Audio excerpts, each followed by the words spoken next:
Bismillahirrahmanirrahim. Assalamualaikum warahmatullahi wabarakatuh.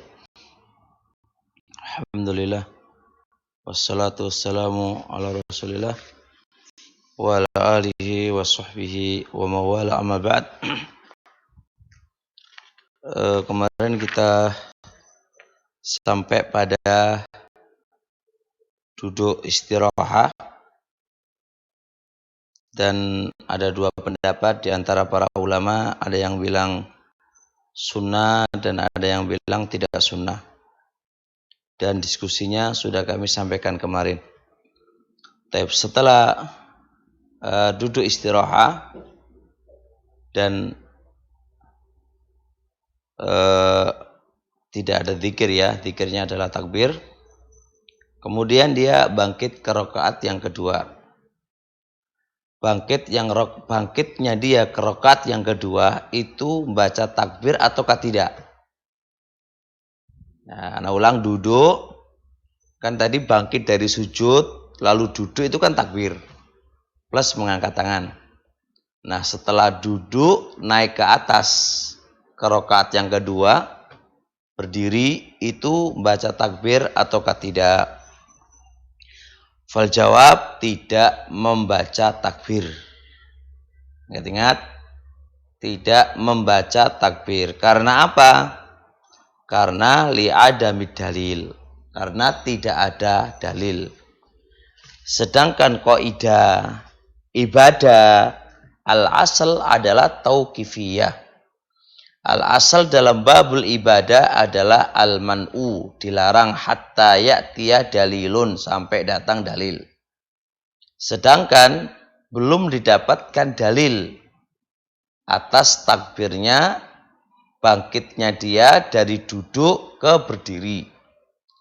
Oleh karenanya Syekh Adil dalam kitab Tamamul Minnah menjelaskan yang benar itu bertakbir ketika bangkit dari sujud lalu duduk. Adapun setelah bangkitnya dia dari duduk itu min ghairi takbirin akhar, tanpa takbir yang lain. Takbirnya sudah ketika bangkit dari sujud ke duduk. Itu takbir. Dari duduk ke berdiri, ini enggak ada dalil untuk mengharuskan dia atau menyunahkan dia untuk takbir. Wal asal dalam urusan ibadah adalah al-man'u. Kemudian seterusnya, ketika duduk bangkit ke berdiri, posisi kita bersandar dengan apa? Bersandar dengan lutut ataukah bersandar dengan tangan? Ketika pas duduk, bangkit untuk berdiri, apakah bangkitnya itu kita sandaran dengan tangan ke bumi, ataukah lutut yang menyandarkan ke bumi? Di sini ada dua pendapat di antara para ulama, tapi yang saya pilih adalah pendapat yang menyandarkan tangan ke bumi. Jadi ketika kita mau bangkit ke rakaat yang kedua berdiri, itu kita nyandarkan kedua tangan kita ke bumi. Bersandar dengan kedua tangan, lalu naik. Dan ini adalah pendapat Ibnu Umar, Makahul, Umar bin Abdul Aziz, Malik, Qasim bin Abdurrahman, pendapat Imam Ahmad, wa hadza qaulu Syafi'iyah. Ingat qaulu Syafi'iyah sebagaimana yang diceritakan oleh Imam Nawawi dalam kitab Majmu', itu adalah nyandarkannya dengan tangan. Ketika bangkit, dari duduk dan bangkit ke rakaat yang kedua, itu sandaran dengan tangan. Jadi tangan didorongkan, disandarkan ke tanah, lalu dia berdiri. Untuk alasan pendapat ini atau pendapat yang kuat ini, apa alasannya? Ada sebuah hadis yang diriwayatkan oleh Abu Kilabah, diriwayatkan oleh Bukhari. Abu Kilabah cerita, ja'ana Malik ibnul Huwairith. Abu Kilabah rawi hadis dari Malik Beliau bercerita, datang kepada kami Malik ibnul Huwairith. Fasalla bina fi masjidina hadza. Lalu Malik ibnul Huwairith salat untuk kita, mengimami kita, mencontohkan kita salat di masjid kami ini. Faqala, katanya Malik ibn al-Huwairith, inni la usolli bikum wa ma uridu salata. Sungguhnya aku pingin mencontohi kepada kalian tata cara sholat, tapi sebenarnya saya tidak ingin sholat. Jadi bukan waktunya sholat, tapi dia pingin mempraktikkan bagaimana sholatnya Rasul alaihi salatu wasalam. Walakin uridu an uriyakum kaifa ra'aitun nabiyya yusalli. Akan tetapi aku ingin urikum, memperlihatkan kepada kalian bagaimana aku melihat Nabi itu sholat. Qala Ayyub ar-rawi li Abi Kilabah. Lalu si Ayyub, muridnya Abu Kilabah, nanya kepada Abu Kilabah, kaifa kana sholatuhu?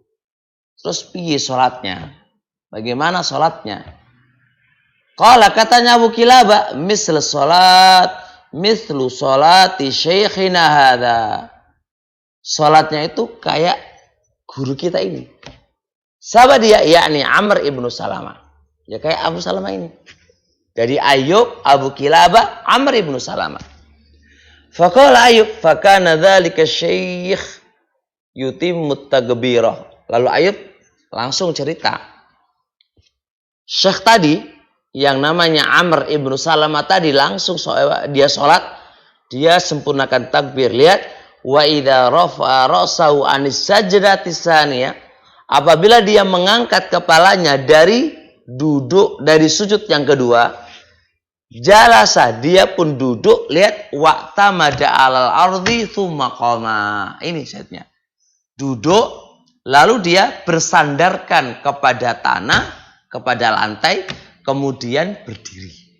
Nah, wa'tamada 'alal ardi, bersandar kepada bumi, ini walaupun tidak disebutkan kata dua tangan di sini, tapi orang-orang memahami, ulama-ulama memahami, wa'tamada 'alal ardi itu bersandar dua tangannya kepada lantai, kepada tanah. Nah, kemudian berdiri, berarti berdirinya itu sambil bersandarkan kedua tangannya pada lantai.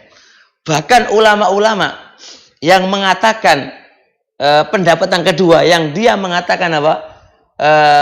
Bangkitnya itu bersandar dengan dua lutut, ya, dengan dua lutut. Itu memahami ini hadis yang kita bacakan tadi, itu difahami bersandar di atas, bersandar kepada tanah, lantai, itu maksudnya tangannya. Hatta yang pendapat lawannya pun memahami hadis dengan yang demikian itu. Cuma kenapa mereka tidak mengamalkannya? Karena mereka punya alasan yang lain. Nah, kita akan sampaikan insyaallah. Jadi ini hadis berarti diterima baik di sisi oleh orang yang lawannya pun menerima ini hadis, bahwasanya Rasulullah Shallallahu Alaihi Wasallam itu duduk, wa'tamada 'alal ardi tsumma qama. Jadi bersandar ke tanah, itu maksudnya adalah tangannya bersandar ke tanah atau ke lantai, kemudian berdiri. Bisa difahami insyaallah ya. Jadi ketika dulu begitu ya, ini tangannya diletakkan di lantai, lalu dia berdiri. Berdiri sambil ini menekan ke tanah. Ini menekan ke tanah. Baik. Kemudian pendapat yang kedua adalah pendapat mayoritas para ulama. Mayoritas para ulama itu berpendapat adalah jangan bersandar dengan tangan, tapi dengan lutut. Jadi ketika bangkit dari duduk mau bangkit berdiri ya, itu lututnya yang dijadikan sandaran, lalu berdiri. Jadi bukan tangannya, tapi lututnya. Pendapat mayoritas para ulama ini, mereka punya dalil. Tapi sayang, semua dalil yang dipakai oleh jumhur ahlul ilmi semua lemah. Di antaranya hadis Abi Hurairah radhiyallahu taala ing Tirmidzi, Rakam 285. Karena Rasulullah sallallahu alaihi wasallam adalah Rasulullah sallallahu alaihi wasallam yanhadhu fi shalah. Bangkit di dalam salatnya bersandar ala suduri qodamai. Suduri qodamai berarti apa? Di bagian ini apa namanya ini? Tapi di telapak kaki namanya apa? Ujung telapak kakinya ya. Di ujung telapak kaki bersandar begini. Nah, kalau bersandar sama ini berarti lutut. Berarti lutut. Kalau bersandar sama apa? Sudur qodamai, yaitu gimana cara nyuntukannya ini ya? Jadi gini, coba diperhatikan itu kalau bersandar sama tangan, berarti kan ini duduk istirahat nih. Duduk istirahat kan ini. Tapi kalau dia bersandar sama tangan berarti begini. Nah, ini begini. Jadi bersandarnya lututnya diangkat dulu, tangannya belakangan. Nah, ini namanya bersandar dengan tangan.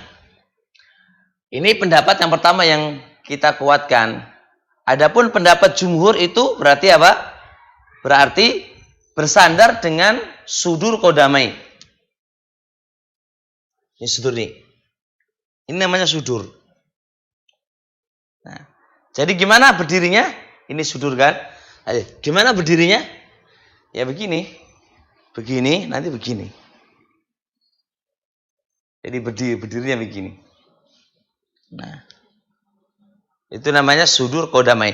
Jadi yang jadi acuannya adalah lutut. Ya. Jadi lututnya begini. Kalau memang agak berat ya ini pasti orang tua-tua ya susah. Ya, jadi lututnya dijadikan sandaran ini. Nah, itu maksudnya.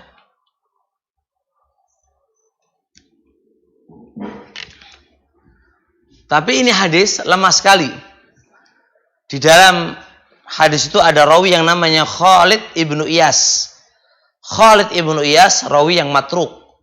Tertinggal hadisnya. Jarhun syadid. Di situ ada rawi yang namanya Saleh Maula Tau'ama. Saleh Maula Tau'ama rawi yang lemah. Kemudian yang kedua, hadis Ali radhiyallahu taala indal Baihaqi. Katanya Rasulullah alaihi salatu wasallam, katanya Ali, minas sunnah. Termasuk sunnahnya Nabi. Idza nahadhar rajulu fi salatil maktubah. Apabila seorang laki-laki itu bangkit di dalamnya. Datang juga hadis yang ketiga. Hadis Ibnu Umar radhiyallahu taala anhuma inda Abi Daud. Nah, Rasulullah sallallahu alaihi wasallam. Rasulullah sallallahu alaihi wasallam melarang ayya'tamidar rajulu ala yadai. Seorang laki-laki bersandar kepada dua tangannya apabila dia bangkit di dalam sholatnya.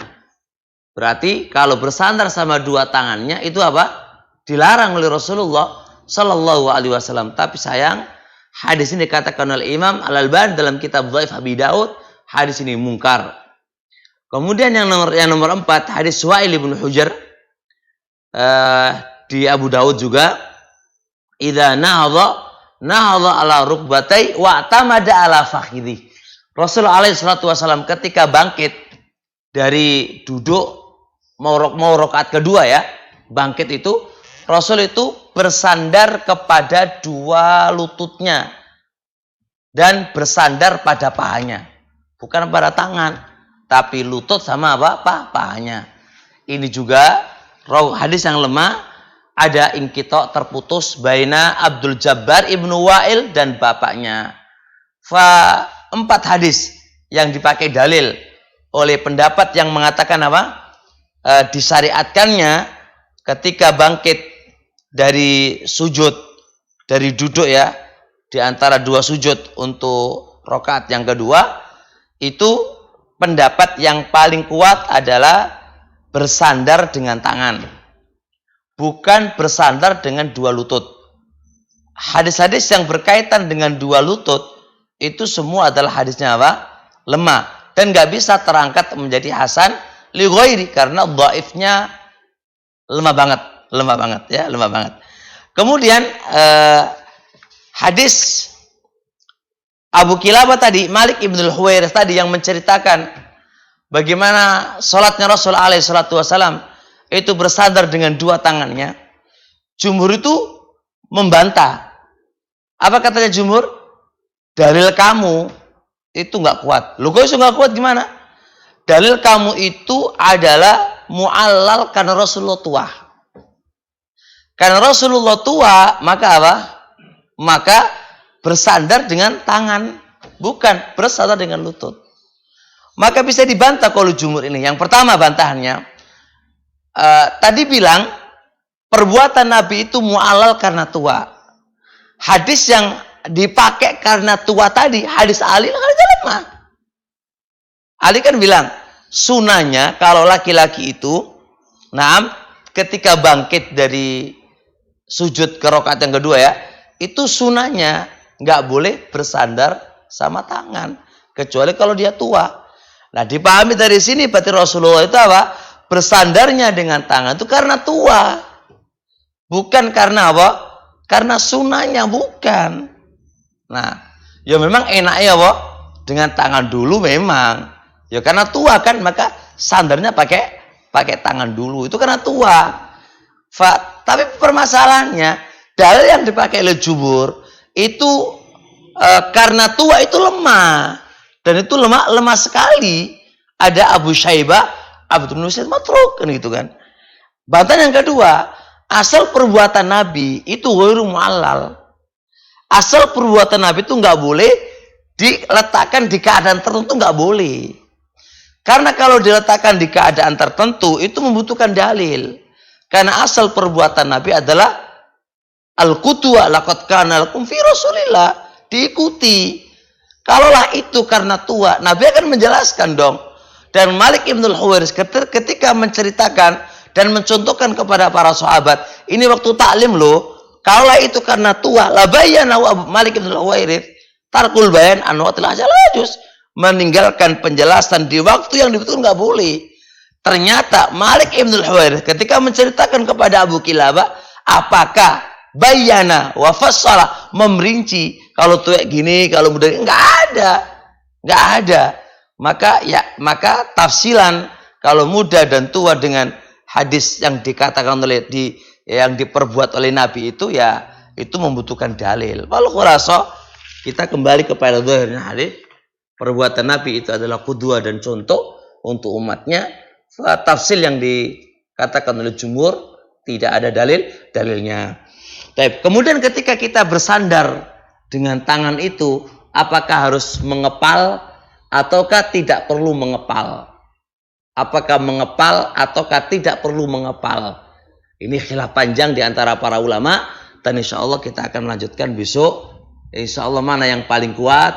Apakah pendapat yang mengepal ketika bersandar itu, ataukah biasa saja nggak perlu mengepal? Insya Allah kita akan lanjutkan besok lagi. Subhanakallahumma hamdik, asyhadu an la ilaha illa anta, astaghfiruka wa atubu ilaik.